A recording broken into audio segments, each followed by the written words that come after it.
Imagine feeling tired even after 8 hours of sleep, breathless after climbing just a few stairs and your skin slowly losing its glow, yet you don't even know why. This silent condition is one of the world's most common nutritional disorders, affecting millions, especially women and children. And yet it often goes unnoticed until it becomes severe. This condition is iron deficiency anemia. By definition, it is a reduction in hemoglobin levels caused by insufficient iron supply, leading to decreased oxygen carrying capacity of red blood cells. Iron is the core building block of hemoglobin, and without it, the body simply cannot produce healthy RBCs, so the end result is not just fewer red blood cells, but weaker, underdeveloped cells incapable of delivering enough oxygen to tissues.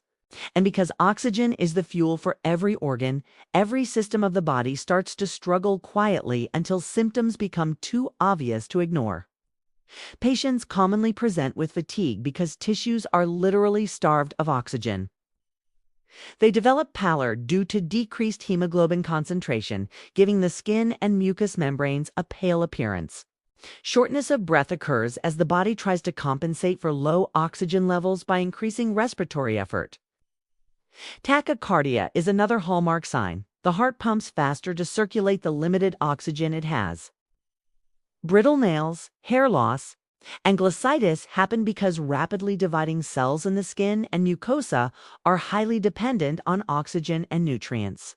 Pica, the craving for non-nutritive substances like clay or ice, is a unique sign linked to micronutrient deficiency and altered neurotransmitter pathways. All these symptoms are simply the body's desperate warning signals that iron stores are depleted. The process begins with a negative iron balance when iron intake through diet becomes insufficient or chronic blood loss drains iron stores.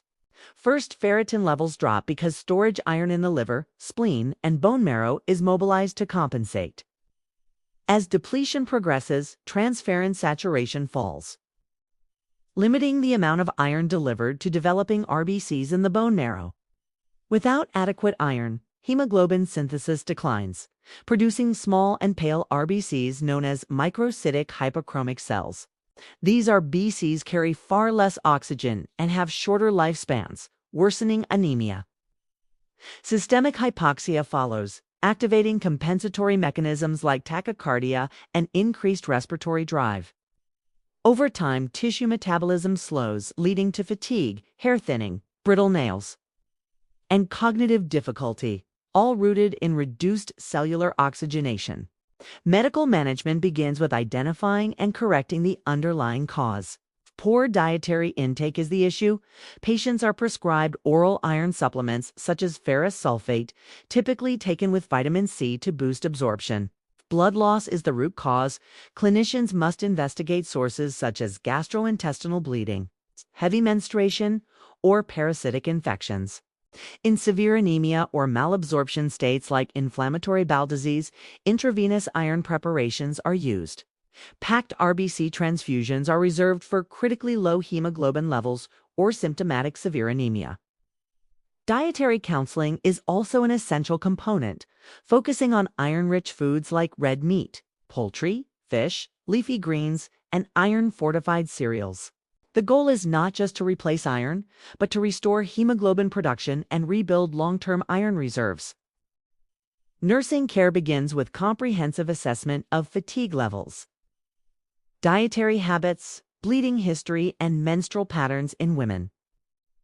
Administer iron supplements safely and educate the patient to take them on an empty stomach for better absorption. Less gastric irritation occurs. Teach the importance of vitamin C co-administration and avoiding milk, tea, or coffee with iron tablets due to absorption interference. Monitor hemoglobin and hematocrit trends to evaluate response. Encourage iron-rich diet planning tailored to cultural and economic background. In patients receiving 4-iron, observe 4 hypersensitivity reactions. Nursing care also includes energy conservation strategies, reassurance, and continuous teaching to ensure adherence. Education is the turning point.